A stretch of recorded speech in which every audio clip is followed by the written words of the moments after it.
아멘. 오늘 은혜 받으신 말씀은 잠언서 10장입니다. 잠언서 10장 11절에서 21절까지.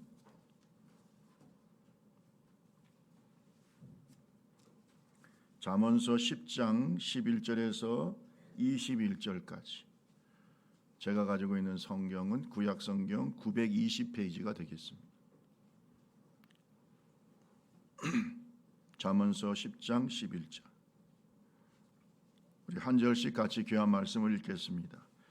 의인의 입은 생명의 샘이라도 악인의 입은 독을 머금었느니라. 미움은 다툼을 일으켜도 사랑은 모든 허물을 가리느니라. 명철한 자의 입술에는 지혜가 있어도 지혜 없는 자의 등을 위하여는 채찍이 있느니라. 미련한 자의 입은 멸망에 가까우니라. 부자의 재물은 그의 견고한 성이요 가난한 자의 궁핍은 그의 멸망이니라. 의인의 수고는 생명에 이르고 악인의 소득은 죄에 이르느니라. 훈계를 지키는 자는 생명길로 행하여도 징계를 버리는 자는 그릇 가느니라. 미움 거짓된 입술을 가진 자요 중상하는 자는 미련한 자이니라.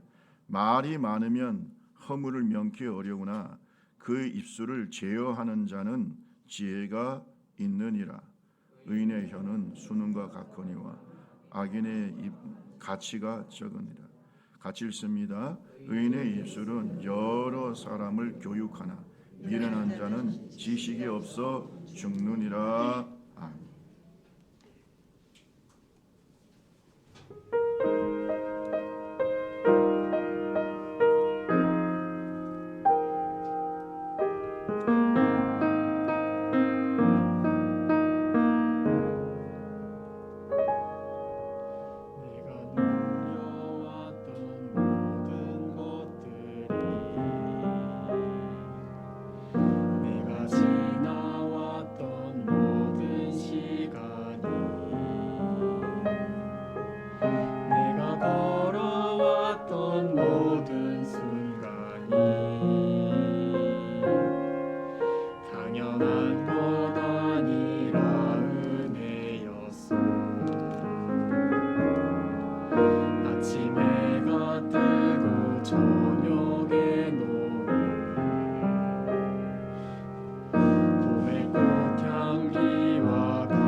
감사 영광 올립니다.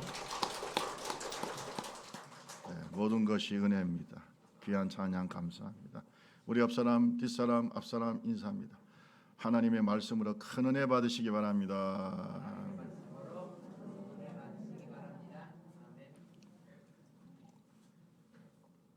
영적인 기대감이 있습니까?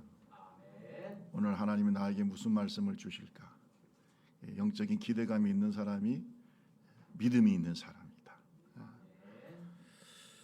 요즘 뭐 슬기로운 무슨 생활 뭐 이런 인기 유행어가 있어요. 슬기로운 무슨 생활. 자, 이 유행어가 나오게 된 것은 2020년도 TVN이라고 하는 그 종편이 있어요. 거기에서 방영되었던 목요 스페셜 드라마 슬기로운 의사생활. 여기에서 나온 이제 유행어가 되는 게 슬기로운 의사생활. 99학번 의대 동기생 5명이 병원에서 야쿵저쿵 일어나는 많은 에피소드를 가지고 이야기를 엮어서 갈등도 있고 사랑도 있고 또 직장 관계도 있고 이런 것들을 이제 드라마로 엮은 아주 인기가 있었던 드라마입니다. 그래서 이 슬기로운 의사생활이 인기를 끄니까 사람들이 앞에다가 슬기로운 것을 붙여요. 그래서 슬기로운 회사생활, 슬기로운 전력생활, 슬기로운 자립생활, 그 다음에 심지어는요 제가 이것도 봤어요. 슬기로운 깜빵생활. 그러니까 슬기라는 게 붙여가지고 이렇게 유행어가 돌고 있는 것을 볼 수 있습니다. 슬기롭다는 말을 제가 영어를 이렇게 쭉 보니까 wise라는 말을 쓰고 있어요. 현명하다, 지혜롭다 이런 뜻이죠. 그 다음에 sensible이라는 말도 있습니다. 아주 센스 있다, 감각 있다. 그러니까 슬기로운 교회 생활. 아멘. 그 슬기로운 교회 생활 좋죠. 슬기로운 가정 생활 좋잖아요. 근데 여러분, 제가 여러분에게 한 가지 더 좀 제시하고 싶은 슬기로운 생활이 있는데 저를 따라합시다. 슬기로운 언어 생활. 이게 말이 중요해요. 말은요 사람의 마음속에 평생 상처를 줍니다. 말은 평생 상처도 주지만 사람을 살리기도 해요. 죽을 사람을 살리기도 하는 것도 말이고 사람을 죽이는 것도 뭐예요? 말이에요. 우리가 악플이라는 얘기를 많이 하잖아요. 어떤 연예인들에 대해서 악플을 달 때 이 악플 때문에 죽은 연예인들이 많이 있어요, 없어요? 많잖아요. 말이 사람을 죽인 거예요. 불교에서는요 무건수행이라는 게 있습니다.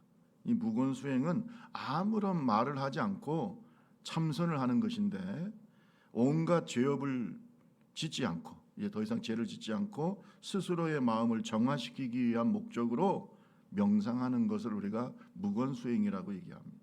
그런데 여러분, 교회에서의 이 침묵훈련, 기독교의 침묵훈련은 이런 불교의 무건수행과는 다릅니다.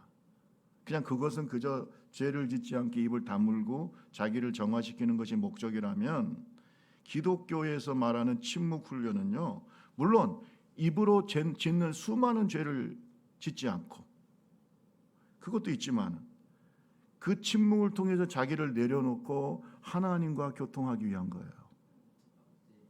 따라합시다.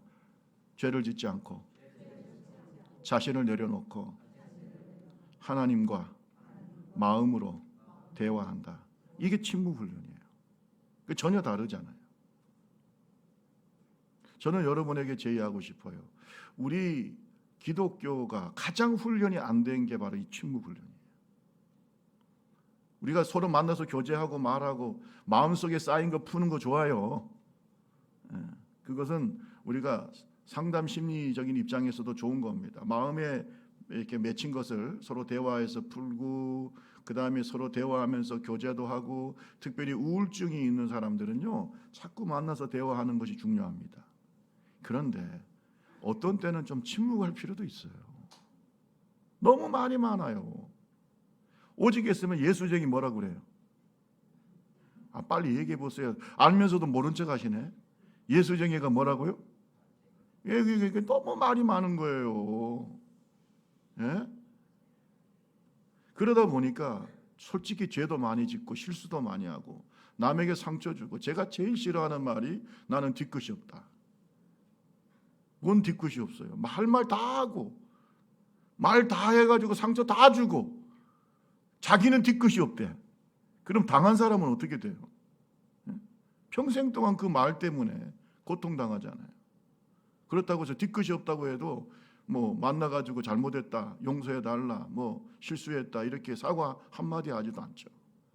여러분, 말을 조심합시다. 말이 중요해요. 교회에서는, 이 교회는 어떻게 보면 영성 훈련장이에요. 영적인 훈련소예요. 물론 하나님 나라의 모형이기도 하지만 여기에서 우리가 많은 사람들을 만나기 때문에, 또 식구 같은 사람들이고 어떤 때는 마음을 터놓고 얘기하는 곳이기 때문에 어떤 때는 서로가 서로에 대해서 상처 줄 때도 많이 있습니다. 훌륭한 교회일수록, 성장하는 교회일수록, 건강한 교회일수록 성숙한 성도들이 많습니다. 그 성숙한 성도는 뭘 보면 알아요? 말을 보면 알아요. 아멘. 가정도 마찬가지예요. 부부 사이에요, 말 조심해야 돼요. 우리 옆 사람하고 얘기합시다. 가족들 간에도 말 조심합시다. 시작. 제가 이게 상담을 하다 보면 말이에요, 부모님으로부터 받은 말의 상처가 굉장히 커요. 그것 때문에 분노가 쌓여 있어. 그렇다고 해서 부모님들이 미안하다고 말 한마디 합니까? 여러분 잘 들으세요. 오늘 저와 여러분의 말이 얼마나 중요한가. 수많은 죄를 말로 짓는데 우리가 이 말을 좀 하지 말고 침묵하면서 귀를 하나님을 향해서 좀 내 귀를 열고, 아멘.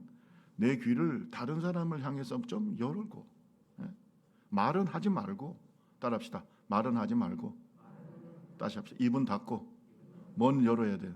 귀는 좀 열어보자. 시편 143편 8절에 보면은 이런 말씀이 있습니다. 아침에 나로 하여금 주의 인자한 말씀을 듣게 하소서.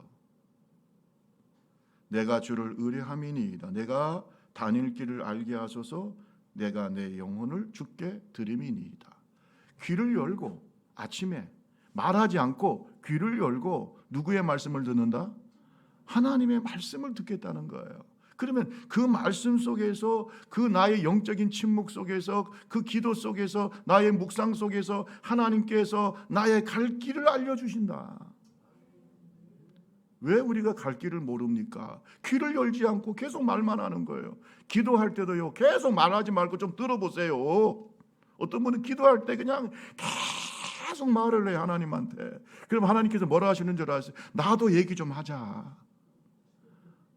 야야야, 나도 좀 얘기 좀 하자. 너는 왜 네 말만 하냐? 여러분 부부 사이에 대화할 때 말이죠, 그냥 뭐 남편이 계속 얘기하면 아내가 뭐라 그래요? 여보 나도 말 좀 해. 나도 좀 말 좀 하자고. 아내가 막 얘기하면 남편이 알았는데 나도 좀 얘기 좀 하자.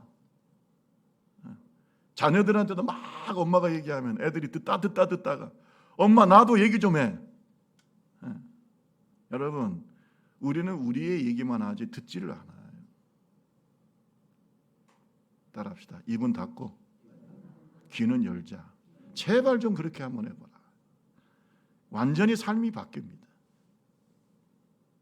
하나님을 향해서도요, 어떤 때는 침묵하면서 주님의 세미한 음성을 들을 줄 알아야 돼요. 이게 바로 침묵 훈련이에요. 묵상 기도입니다. 우리 한국교회가 방언도 하고 소리쳐 기도하고 다 좋은데 한번 조용히 하나님의 세미한 음성을 듣는 귀 훈련이 너무나 부족하다. 그러니까 교회가 말 때문에 상처받고 서로 말 때문에 상처받아서 나뉘어지고 오늘날 한국교회의 분란이 다 말에서 나오는 거예요.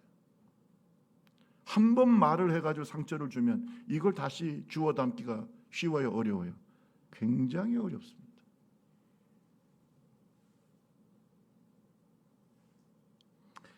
오순절날 임했던 성령의 은사 중에 여러분 잘 아시는 방언의 은사 있잖아요.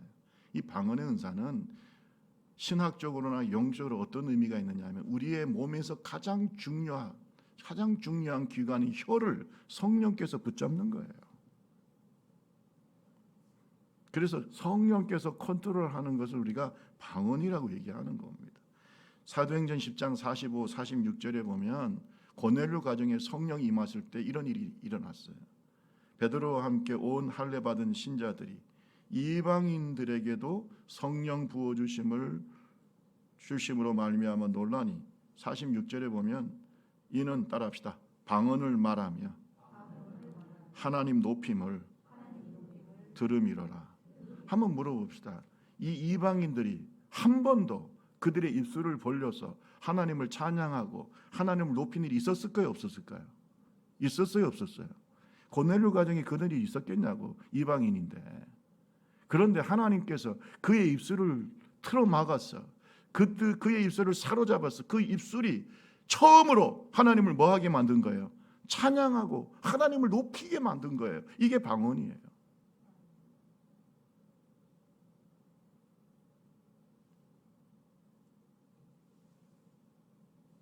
성경은 우리가 말을 슬기롭게 사용하는 것에 대해서 많이 말씀하세요. 왜냐하면 그만큼 이 언어 생활이 우리의 인생과 영성에 대단히 중요하기 때문입니다. 오늘 우리의 삶에 지혜를 주시는 잠언서를 통해서 슬기는 언어 생활을 배우기를 주님의 이름으로 축원합니다. 자, 따라합시다. 말은 영성과 인격의 창입니다. 우리가 그 사람을 아는 방법이 여러 가지가 있어요. 있는데 그 중에 가장 정확한 방법은 말입니다. 말은 그 사람의 인격의 창이에요. 우리가 신분적으로 구원받아서 하나님의 자녀가 되는 것은 당연한 거고, 그러나 이제는 구원을 받았으니 우리를 구원하시고 우리를 새롭게 창조하신 아버지 하나님을 닮아가야 됩니다. 믿으시면 아멘. 따라합시다. 하나님을 닮아야 된다. 그러면 하나님이 뭘 닮아요? 하나님의 능력을 닮으라는 게 아니죠. 하나님의 이 성품을 닮아야 되는 겁니다. 그 하나님의 성품이 뭡니까? 거룩하심이에요.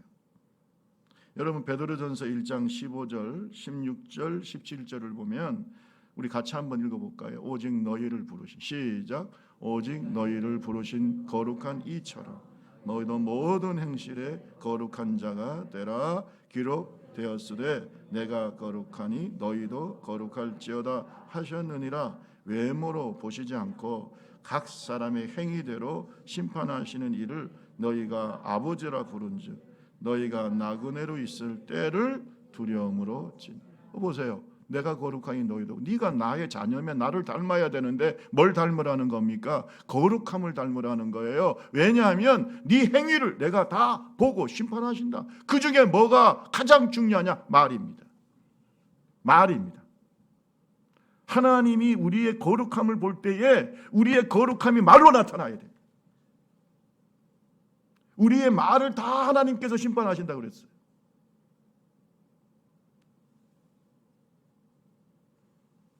하나님은요 얼마나 신실하시냐 하면 한 번 하신 말씀은 반드시 이루시는 분이에요. 하나님은 거짓말하지 않습니다. 하나님은 한 번 하신 말씀 이루어요, 안 이루어요? 다 이루시는 분이에요. 이것이 하나님의 성품이에요. 그래서 하나님은 함부로 약속도 하지 않으시고 약속하신 것은 반드시 이루시는 분이에요. 그래서 저도 약속할 때 조심스러워요. 저는 하나님의 이미지를 전달하는 자인데 함부로 약속해서는 안 되죠. 약속했으면 또 지켜야 되고. 이게 중요합니다. 자, 에스겔서 12장 28절 볼까요? 에스겔서 12장 28절. 그러므로 너는 그들에게 이르기를 주 여호와의 말씀에 나의 말이 하나도 다시 더디지 아니할지니 내가 한 말이 이루어지리라. 나 주 여호와의 말이니라 하셨다 하라. 따라합시다. 내가 한 말이 이루어지리라. 한 말이 이루어지는 거예요. 이게 하나님의 신실하심이에요. 오늘 여러분, 여러분이 하나님의 자녀면 이 하나님의 신실하신 이 말을 배워야 되는 거예요. 아멘. 우리가 부족하지만 이야기한 거는 자녀든 친구든 교인이든 지켜야 되는 거예요. 말을 함부로 해서는 안 된다. 심지어는 어떻게 해요? 손해가 되더라도 어떻게 해요? 지켜야 되는 거예요. 우리 옆 사람하고 얘기합시다. 우리 말한 거를 지켜봅시다. 시작. 함부로 얘기하지 마세요. 오직 했으면 예수님께서 그래 아니라 이 두 가지만 하라 그랬잖아요. 예수님께서. 그죠? 다른 걸 자꾸 얘기를 하면은 그때부터 죄를 짓는다.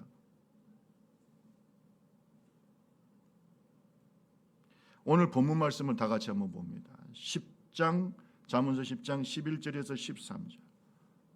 우리 본문 말씀을 같이 읽어봅니다. 잠언서 10장 11절 13절까지. 의인의 입은 시작. 의인의 입은 생명의 샘이라.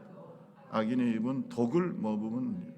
미움은 다툼을 일으켜도 사랑은 모든 허물을 가리느니라. 명철한 자의 입술에는 지혜가 있어도 지혜 없는 자의 등을 위하여는 채찍이 있는. 명철한 자, 의로운 자의 입은 지혜가 넘치고 생명이 넘치는 샘이다. 따라합시다. 생명의 샘, 지혜의 샘. 생명과 지혜가 의로운 자의 입술과 지혜로운 자의 입술에는 넘치는 거예요. 왜? 그의 인격과 영성이 거기서 드러나는 거예요. 오늘 저와 여러분의 입에서 생명이 넘치기를 바랍니다. 우리의 입에서 풍요가 넘치기를 원합니다. 축복이 넘치기를 원합니다. 아멘 할 때까지 계속할 생각이니까. 은혜가 넘치기를 원합니다. 그래, 당신의 말을 들을 때 내가 힘이 나. 당신의 말을 들을 때 내 영혼이 살아나. 저는 그래서 목사가 된 게 좋아요. 저는 그래서 좋다고요.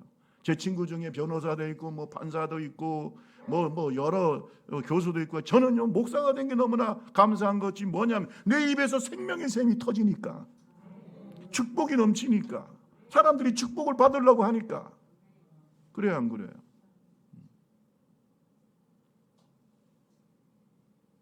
예수님도 말씀하셨어요.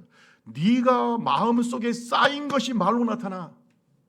마음에 선한 것이 쌓이면 선한 말이 나오고, 네 속에 악이 가득하면 악한 말이 나온다. 어떻게 좋은 나무가 나쁜 열매를 맺고 나쁜 열매가 좋은 열매를 맺을 수 있냐? 이 열매가 바로 말입니다. 말이에요. 마태복음 12장 34절 같이 한번 읽어볼까요? 예수님의 말씀이에요. 자, 12장 30, 독사의 자식들아, 시작. 독사의 자식들, 너희는 악하니 어떻게 선한 말을 할 수 있느냐? 이는 마음에 가득한 것을 입으로 말합니다. 선한 사람은 그 쌓은 선에서 선한 것을 내고, 악한 사람은 그 쌓은 악에서 악한 것을 내느니라. 그래요. 내 마음이 어떠냐에 따라서 내 영적인 상태가 입으로 나타난다 이 말이에요. 제가 말은 안 해서 그렇지 여러분의 말을 들어보면 영적인 상태가 드러나요. 예? 저는 옛날에 어떤 분이 막 욕을 하고 막 그러면서 성령이 충만하다. 말이 됩니까 그게? 거짓말하면서 성령이 충만하다. 그게 감옥에 가 있어요. 그 목사님. 아니 거짓말을 그렇게 말하면서 그게 성령의 역사라고. 그게 말이 됩니까? 자기가 쌓인 것이 말로 나오는 거예요. 어떤 장군이 막 사기치고 다니면서 말이에요. 울릉도에서 있었던 일이에요. 그러면서 교회에서는 기도를 하죠. 거룩하게. 여러분, 그런 말 입술을 가지고 구원을 받을 수 있다고 생각하는가? 쌓인 것이 나온다 이 말이에요. 따라합시다. 마음에 쌓인 것이 입으로 나온다. 그러니까 이 말은 영성의 창이요, 자기 인격의 창인 거예요. 거룩한 사람, 신실한 사람, 성숙한 제자, 말이 다릅니다. 말이 달라요. 그래요, 안 그래요? 우리 옆 사람하고 얘기해 보세요. 살아보니 그 말이 맞네요. 시작. 그래요, 안 그래요? 여러분, 살아보시니 그런 거 아니에요?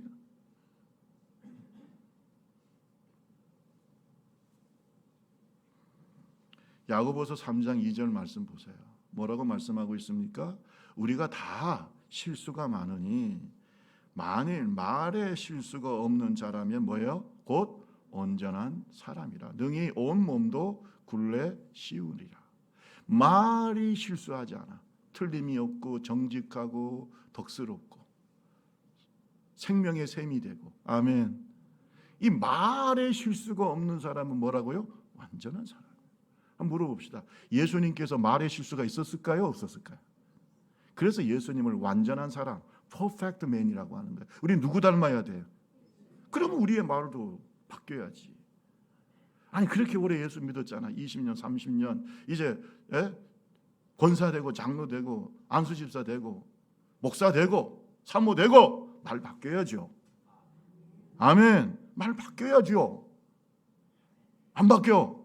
그 사람은 아직도 영적으로 성숙하지 못하다는 증거죠. 말에 실수가 없어야 돼요. 그렇게 삽시다. 저도 부족해요. 저도 어떤 때는 제가 말 때문에 회개할 때도 많아요. 그런데 좀 더 10년 전보다 20년 전보다 작년보다 올해는 좀 더 성숙할 필요가 있다. 말. 우리 자매들 결혼할 때 형제들 말을 봐. 약속을 지키냐, 말이 어떠냐. 그래서 말의 실수가 적은 사람하고 결혼해. 아멘 좀 해봐. 틀림이 없어요. 틀림이 없어. 약속도 잘 지키고 말이 친절하고 덕이 있고 그 사람하고. 신일이 자매 만들 때 똑같아. 아멘. 뭔 말인지 알겠어요? 말이 독스럽고 하지 마. 평생 말라 죽어. 말이 중요해. 말 때문에 나중에 후회한다니까. 말을 잘 보라고. 그 사람이 인격이고 영성이에요.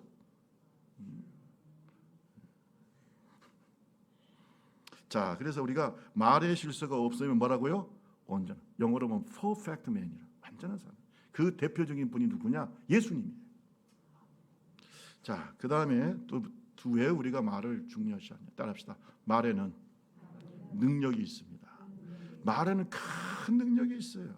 우리가 슬기로운 언어 생활을 해야 될 이유는 우리 말이 눈에는 보이지 않는데 우리의 생을 좌우할 정도로 큰 능력과 권세가 있어요. 어떤 사람의 인생을 살리기도 하고 죽이기도 하는 권세가 있어요. 여러분, 제가요 상담하게 대한 책들을 읽다 보니까 아무리 못난 부모를 둔 자식이라도 정말 가난하고 못 배우고 우리가 세상으로 볼 때는 참으로 다른 부모하고 비교해 볼 때 우리 부모는 부족하다라고 느끼는 부모를 둔 자식이라도 부모에게는 뭐 받고 싶냐 하면 축복받고 싶어요. 따라합시다. 자식은 크게 좀 해보세요. 김상회 목사가 얘기한 하나님 말씀을 받아들여요. 따라합시다. 자식은 부모의 축복을 받고 싶어한다. 그러니까 그런 독한 말을 자식들한테 해서는 안 돼요. 어떤 자식이든지 간에 내 근본이고 내 삶의 원천이 되는 그 부모로부터 축복받고 싶어 해요. 그러니까 여러분이 자녀한테 뭐 큰 유산 물려주지 않아도 만날 때마다 자녀하고 헤어질 때 만날 때 축복하세요. 이거 말에 값 들었나요? 그걸 왜 못해요? 축복합시다. 우리 옆 사람하고 한 번 더 약속합시다. 자녀들을 만나면 꼭 축복합시다. 시작. 손 한번 내봐요. 손 한번 내봐. 저하고 약속해요. 약속 빨리. 불순종하는 사람들은 왜 불순종하는지 이해가 안 가. 지금 자식들을 축복하라는데도 이거 안 내리. 내가 그놈을 내가 축복해? 내가 그놈은 내가 여러분 자식인데 그러면 되겠어요? 손 내봐요. 네. 자식 없어서 손 앞으로 자식 생각하면 손 들어. 자녀를 축복하겠습니다. 아멘.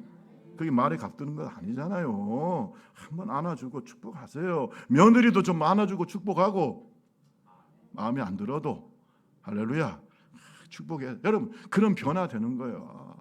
가슴과 가슴이 느끼는 거예요.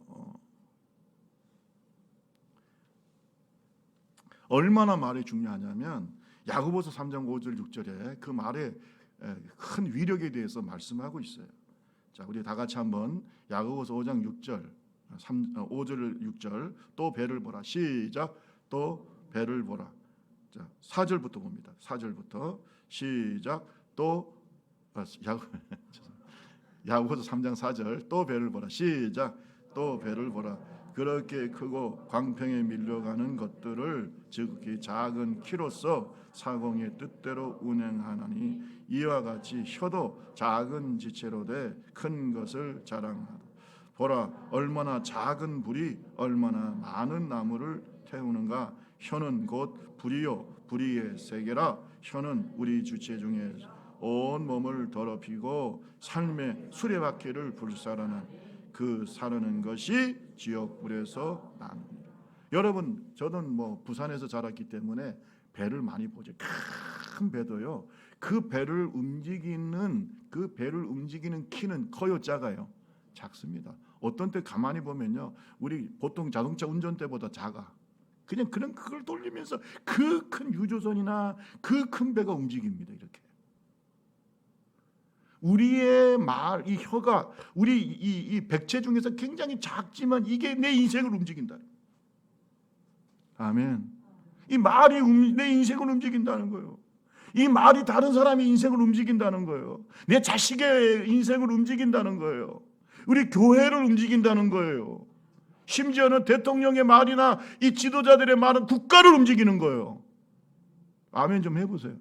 입은 굉장히 작은 혀를 가지고 있는데 이것이 우리의 삶을 움직이고 그거 움직일 뿐만 아니고요. 내 삶을 통째로 날려버릴 수 있고 불살라버릴 수 있는 그런 위력이 있다. 그 위력이 얼마나 크냐면 지옥불에서 나온다 그랬어요. 여러분 지난번에 큰 산불 고성 산불도 있고 밀양에도 큰 산불이 있었잖아요. 산불도 처음에 시작할 때 뭘로 시작돼요? 작은 불씨에서 시작되는 거예요. 작은 불씨가 내 인생을 송두리째 태워버려. 작은 불씨, 그냥 아무런 의미 없이 던진 내 말의 불씨가 내 가정을 불태워버리는 거예요. 내가 그냥 의미 없이 던진 말 한마디가 교회를 불태워버리는 거예요.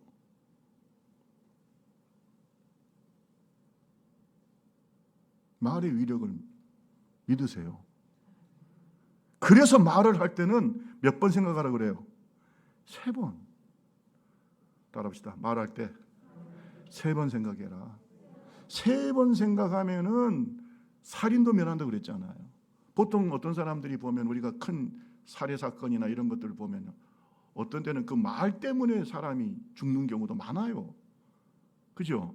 그 말이 사람을 흥분시키고 안 좋은 생각을 하게 만드는 거예요. 말이 내 삶을 불태워버립니다. 말에 대한 이런 좋은 글귀가 있어서 여러분에게 소개하려고 합니다.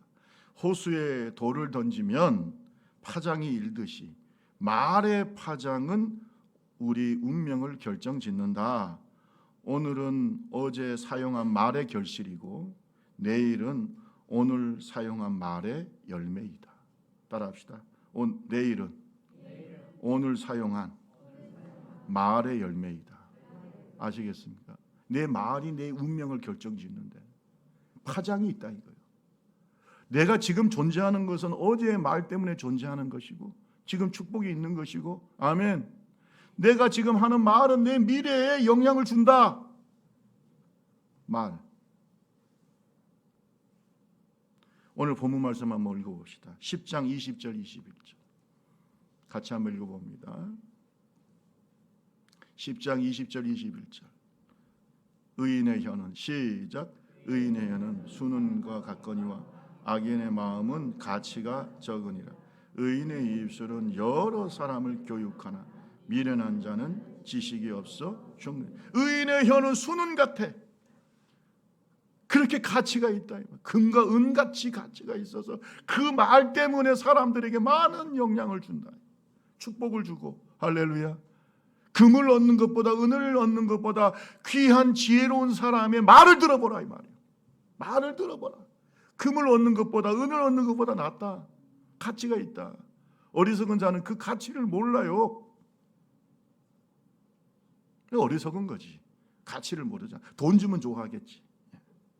말을 끝까지 그 눈에 보이지 않는 말이 뭐 그렇게 중요하다. 그런데 여러분 어떤 사람은 그 말을 중요시해요. 제가 저희 아버님 얘기를 하기가 조금 그런데 저희 아버지가 옛날에 지금은 돌아가셨지만 얘기를 이런 얘기 한 적이 있어요. 우리 할아버지가 그렇게 많이 배우신 분이 아닙니다. 그러다 보니까 어린 시절 자라나면서 우리 할아버지한테서 좋은 말을 듣기가 어려웠어요. 인생 사는 데 대한 지혜라든지 이런 것을 얻기가 어려웠어. 근데 그 어린 나이에 그 경상남도 남해에서 자라셨거든요. 그 친구의 아버지가 굉장히 많이 배우신 분이에요. 그리고 친구가 반듯하게 잘 자라. 그냥 무슨 생각을 가졌냐면 친구가 아버지의 말을 들을 때 내가 가서 들어봐야 돼. 같이.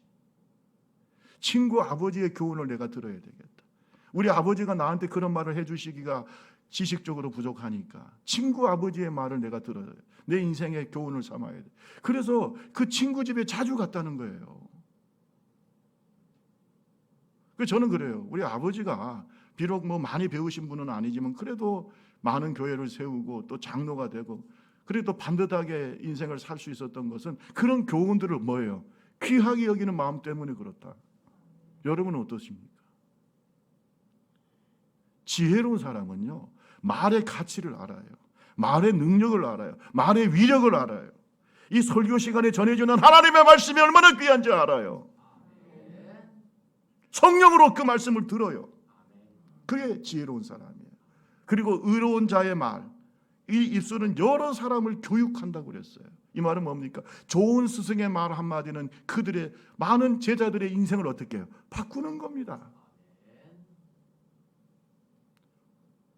오늘 이런 말을 하잖아요. 선생님들은 많은데 좋은 스승은 참 부족하다. 저도 제 인생을 바꾼 선생님들이 있어요. 목사님들이 계세요. 이제 제가 이번 주에 화요일 날 문상기 교수님이라는 교수님 퇴임식 때 제가 인사말을 하러 갑니다. 축하 퇴임하시고 이제 침례신학대학원 대학교에서 대학교에서 설교학 교수로서 이번에 은퇴를 하신 제 설교자로서 잘하는데 큰 영향을 주셨던 교수님이에요. 은사예요. 이명희 교수님도 계시지만 이 문상기 교수님은 너무나 저를 사랑하고 아껴주시고 유학도 권유하시고 여러 번 했는데 제가 순종을 하지 못했는데 그 교수님이 은퇴한다고 하니까 제 마음이 굉장히 그렇습니다. 그런데 연락이 왔어요. 문상기 교수님이 만나자고 하고 이제 은퇴하시는데 은퇴 예배 때 좋은 말 좀 해달라고. 제가 흔쾌히 아멘 했어요.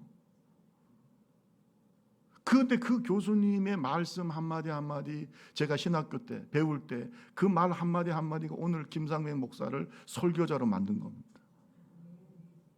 많은 사람을 교육하는 거예요. 여러분은 어떠세요? 여러분의 말로 많은 사람들의 인생이 열리기를 바랍니다. 구원받기를 바랍니다.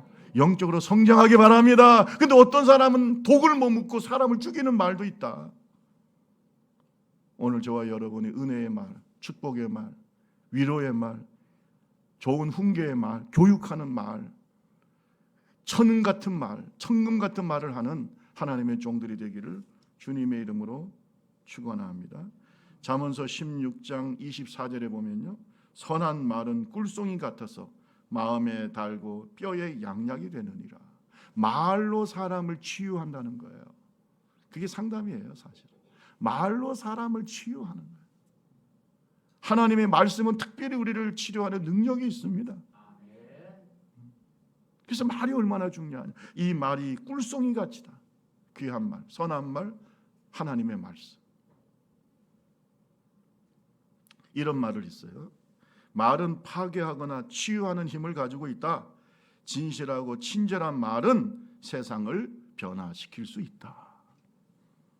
오늘 저와 여러분의 말이 다른 사람을 치유하는 능력이 있기를 주님의 이름으로 축원합니다. 이렇게 지혜로운 사람은 내가 하는 말의 위력을 아는 사람이에요. 내가 하는 말의 힘을 아는 사람. 그러니까 힘을 잘 써야 된다.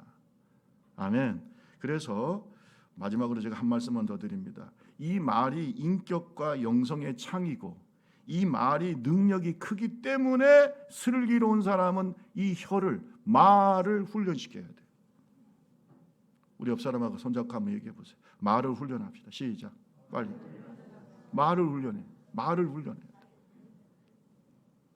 왜? 이 말이 영향이 크다 이 말이에요. 말을 훈련해. 제가 여러분에게 잠깐 말씀을 드렸지만 우리 자식들을 축복하자고 어떤 때는 좀 마음에 안 들기도 하고 상처 우리가 있기도 하고, 그죠? 모든 자식들이 다 마음에 드는 건 아니지만 그래도 사위든 며느리든 자식이든 축복하라. 그것도 훈련이에요. 훈련. 자, 우리 10장 오늘 본문 말씀 10장 18절에서 19절 말씀 보세요. 자, 10장 18절 19절 미움을 시작. 미움을 감추는 자는 거짓된 입술을 가진 자, 중상하는 자는 미련한 자니 말이 많으면 허물을 면하기 어려우나 그 입술을 제어하는 자는 따라합시다. 입술을 제어하는 자는 뭐가 있다고요? 지혜가 있다. 여러분 제어한다는 말이 뭡니까? 삼간다는 뜻입니다. 자제한다는 거예요. 말을 자제하고 삼가는 자는 뭐가 있다고요? 지혜.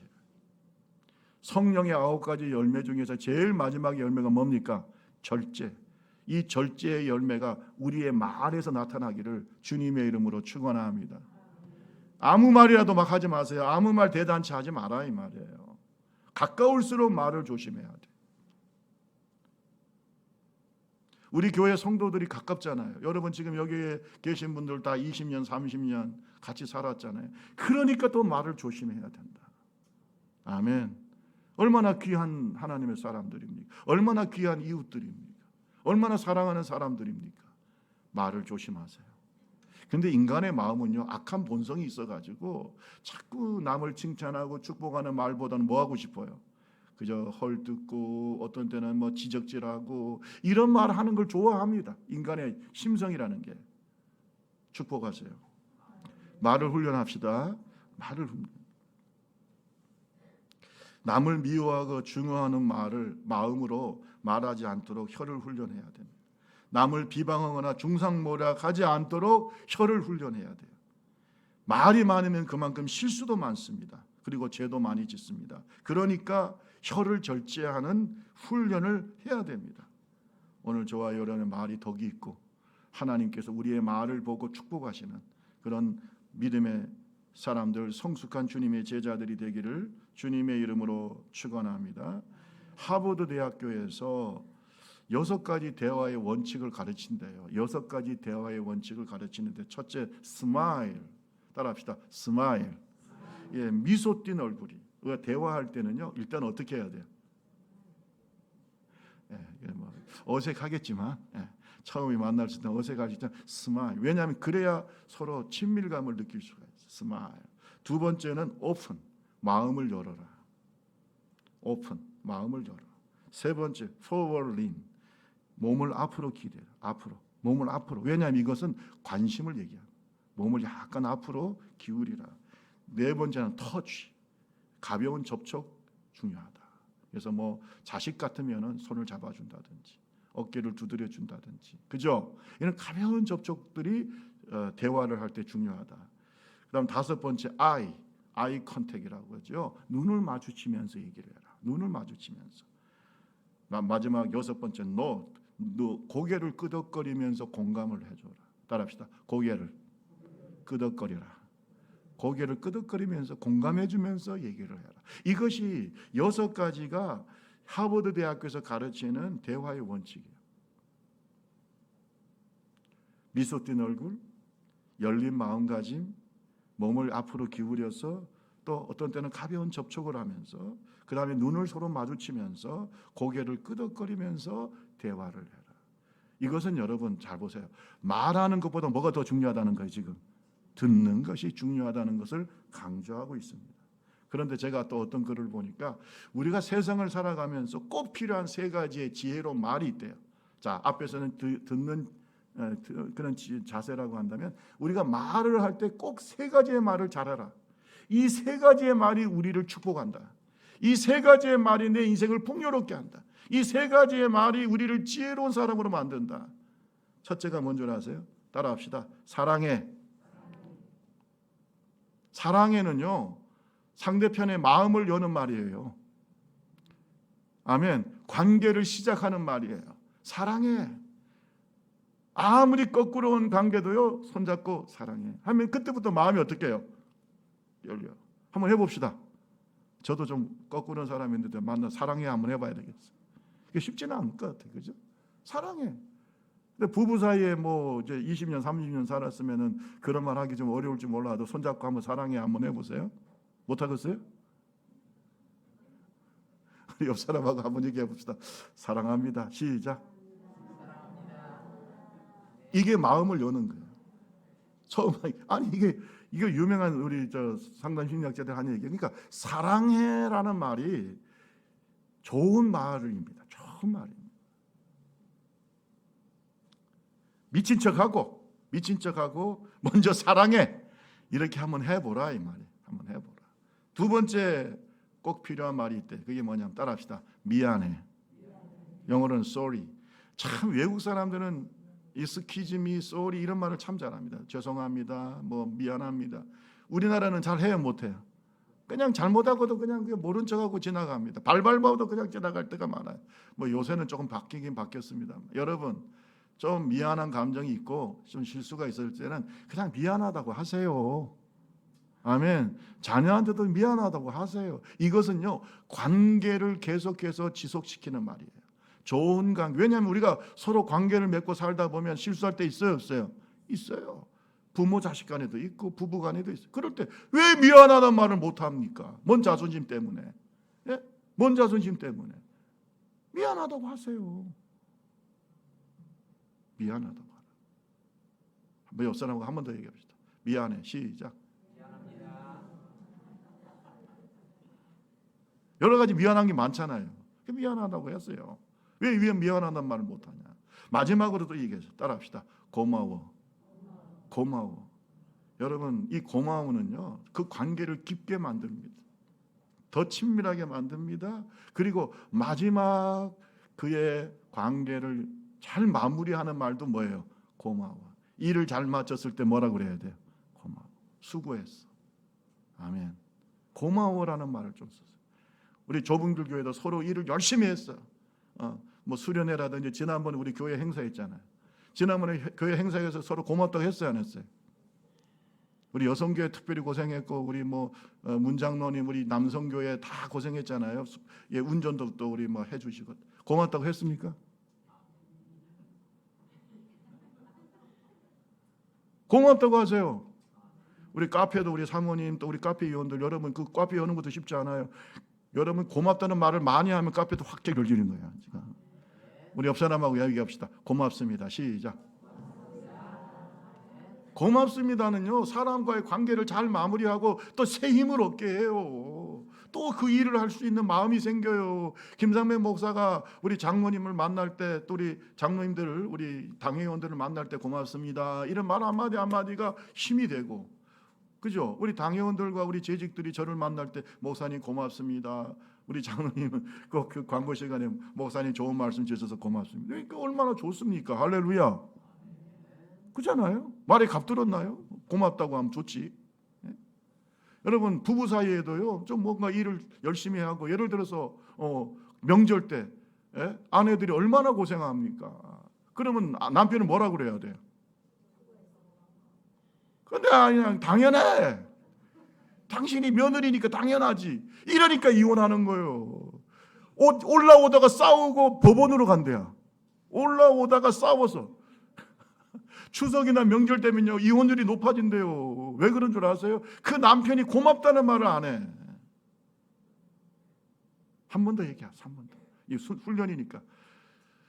우리 참 섬겨주셔서 고맙습니다. 시작 한번 해봅시다. 시작. 김상배 목사한테도 좀 고맙다고 하면 얼마나 좋겠어요. 여러분 참 고맙습니다. 이게 분위기가 훈훈해지잖아요. 예? 여러분 저는 여러분에게 이 말씀도 하고 싶어요. 부모님을 영원히 떠나보낼 때 천국에서 만나 부모님이나 형제, 여러분 우리가 장례식장에는요 서로 헤어지는 시간이지요. 가슴 아프죠. 그런데 한번 이거 꼭 기억해 보세요. 여러분 사랑했던 부모님, 어머니, 아버지 또 형제들을 떠나보낼 때 그 영정을 두고 고맙다고 한번 해보세요. 그동안 나의 부모님이 되셔서 고맙습니다. 저를 키워주셔서 고맙습니다. 사랑하는 내 형제가 되어서 고맙습니다. 내 성도가 되어서 고맙습니다. 형제 자매가 되어서 고맙습니다. 내 친구가 되셔서 참 고맙습니다. 여러분 내 마음속에서 그분을 떠나보낼 때 고맙다는 말을 할 때 잘 정리가 됩니다. 헤어지는 것이 중요하죠. 고맙다는 말로 헤어집시다. 감사하다.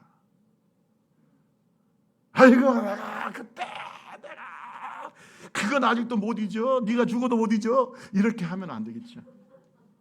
이러면 되겠냐고요. 이러니까 그 사람의 마음속에는 평생 상처가 남아가지고 그 해결하지 못해요. 그걸. 그 누구 잘못? 그게 결국은 여러분 자기에게 자기 인생을 고롭게 만드는 거예요. 감사합시다.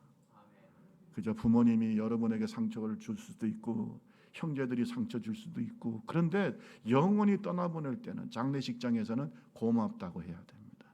만약에 여러분 아직도 그 말을 못했다면은 오늘 이 시간 기도할 때 여러분 마음속에 상처든 분들 이 영혼이 떠나셨잖아요. 하늘나라로 가셨는데 그분에게 고맙다는 말을 한번 해보세요. 참 고맙습니다. 주님의 품에서 좋아하실 줄로 믿습니다. 고맙다는 말.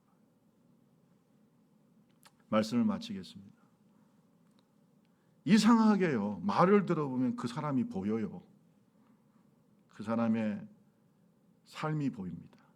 굴곡진 삶이 보이고 상처도 보입니다. 그러나 그 사람의 영성과 인격도 보여요.